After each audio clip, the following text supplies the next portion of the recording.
இறங்கி வருவதை தவிர அவர் ஏற்கனவே சொன்னதை போல அவர் செயல் தலைவராகத்தான் செயல்படணும் அப்படின்ட்டு பாட்டாளி மக்கள் கட்சியில் முடிவெடுக்கக்கூடிய அதிகாரம், நியமிக்கக்கூடிய அதிகாரம் ஐயாவுக்கு தான் இருக்கு அப்படின்ட்டு வன்னியர் சங்க தலைவர் சொன்னது.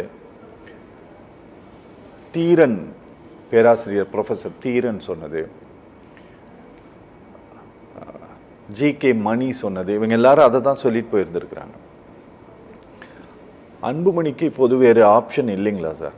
அவர் என்ன சொல்றாரோ அதை தான் கேட்க வேண்டிய கட்டாயத்திற்கு அவர் வந்துட்டார் சார். இவங்க 3 பேர் சொல்றத விட்டுருங்க. அன்புமணியே தருமபுரியில் என்ன சொன்னாரு? என்னை தலைவர்லேருந்து நீக்கியதுக்கு என்ன காரணம்னே தெரியல, என்ன நீக்கிட்டாங்கன்னு அவர் ஒத்துக்கிறாருல. அவருக்கு அதிகாரம் இருக்குன்னா அவங்க அப்பாவுக்கு. ஆமா, மருத்துவர் ஐயா அவர்களுக்கு எல்லா அதிகாரமும் இருக்கு அப்படின்றத அவர் தருமபுரி கூட்டத்தில் ஒத்துக்கிறாரா இல்லையா? எல்லா பத்திரிகைகளையும் பார்த்தீங்க அன்னைக்கு லைவ். அப்ப அந்த அதிகாரம் இருக்கிறது என்பது இவங்க 3 பேர் என்ன சொல்றது? அவரே ஒத்துக்கிறாரு. நான் என்ன எதுக்கு மாத்தினாங்கன்னு தெரியல, என்ன எதுக்கு செயல் தலைவராக போட்டாங்கன்னு தெரியல, நான் அப்படி என்ன தப்பு பண்ணேன்னு தெரியல அப்படின்னு அவர் சொல்றாரு. அதுக்கு பிறகுதான் மறுநாள் நீ என்னென்னலாம் தப்பு பண்ணன்னு ஒரு பேட்டியில சொல்றாரு. அவ்வளவுதான். புரியுது. அதாவது அன்புமணி கேட்டுக்கொண்டதற்கு இணங்க தான் மறுநாள் பிரஸ் மீட். ஓகே, முதல்ல அதான பிரச்சனையே. அது வரைக்கும் டாக்டர் வந்து எந்த பிரச்சனையும் தலையில்லையே, அவர் எதுவும் பிரஸ் மீட் வரலையே சார். பிஜேபியினுடைய பிடியிலிருந்து வெளியில வரணும் அப்படின்ட்டு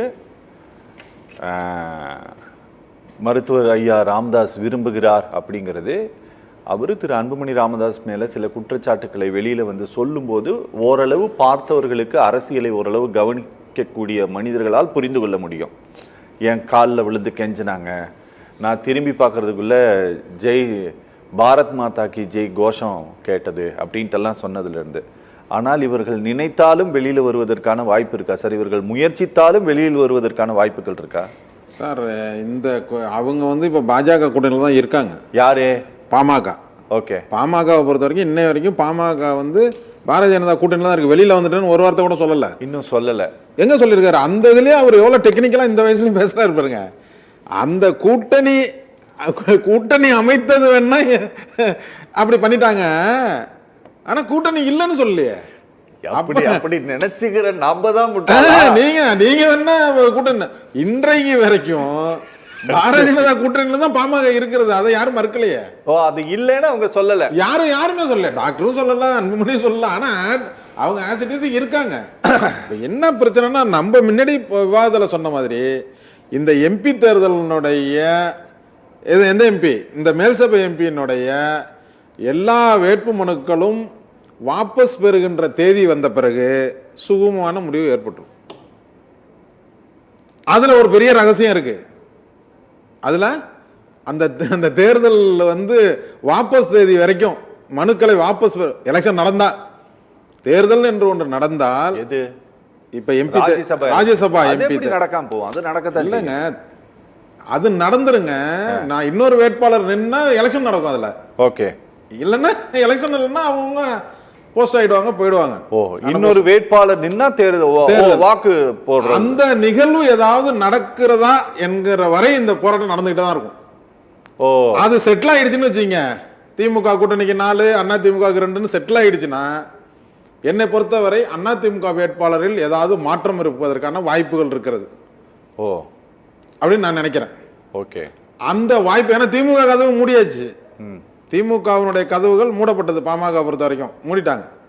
அவங்க என்ன வந்தாலும் அந்த கதவு மூடப்பட்டது தான். Okay okay okay. அண்ணா திமுகவில் இருக்கிற 2 எம்பிக்களுக்கு ஒரு எம்பிக்கான வாய்ப்புகள் கிடைக்குமான்றது மிகப்பெரிய போட்டி. Okay okay. அந்த நிகழ்வு நடக்கிற வரைக்கும் இது வந்து பிரேக்கிங் நியூஸ்ல தான் போயிட்டு இருக்கும். நீ இப்ப நான் இந்த முதல் விவாதத்திலே சொன்னேன், இப்ப ஓரளவுக்கு வேட்பாளர்லாம் யாருன்னு செட்டில் ஆன பிறகு ஒரு சுகமான முடிவு வந்துருக்கு பாருங்க. ஓகே, புரியுதா? இப்ப என்னன்னா, சப்போஸ் அது பாமகவுக்கு கிடைத்து விட்டுருச்சுன்னா அது யாருக்கு அப்படின்றதுதான். அதை வந்து நானே சொல்லல, அதை மருத்துவர் ஐயா அவர்களே பேட்டியில் என்ன சொல்றாரு, ஒரு நிருபர் கேட்கும் பொழுது, இந்த ராஜ்யசபாவில் ஒன்று கேட்பீர்களா, ஏன் கேட்க கூடாதா, அதை கேட்டா இன்னொருக்கு தான் கொடுக்கணுமா, ஏன் நானே இருக்க கூடாதா? ஓகே, ஆமா. அந்த இடத்துல பாருங்க, இவ்வளவு கலவரம் நடந்து கொண்டு இருக்கிறது. அரசியலில் மிகப்பெரிய கட்சி யார்கிட்ட இருக்குன்றத பிரச்சனை நடக்கும் பொழுது அதை பத்தியான பேச்சு வருதுல்ல. ஓகே ஓகே, அத நோ கமெண்ட்ஸ் கடந்து போக தெரியல. அப்ப அந்த நிகழ்வு என்றைக்கு முடிவாகிறதோ அன்றையிலிருந்து இது ஒரு சொல்யூஷன் வரும். ஆனால் எந்த சொல்யூஷன் வந்தாலும் பாமக என்ற ஒரு இயக்கத்தை மிகப்பெரிய வளர்த்து ஆளாக்கிய ஒரு மாவட்டத்தினுடைய வேறா இருக்கிற பாமகவினுடைய சொந்தங்களை நடுத்தெருவில் நிற்க வைத்து விட்டார்கள் என்ற வேதனை லட்சோப லட்ச வன்னி இளைஞர்களுக்கு இருக்கிறது என்பது நிசப்தமான உண்மை. ஓகே,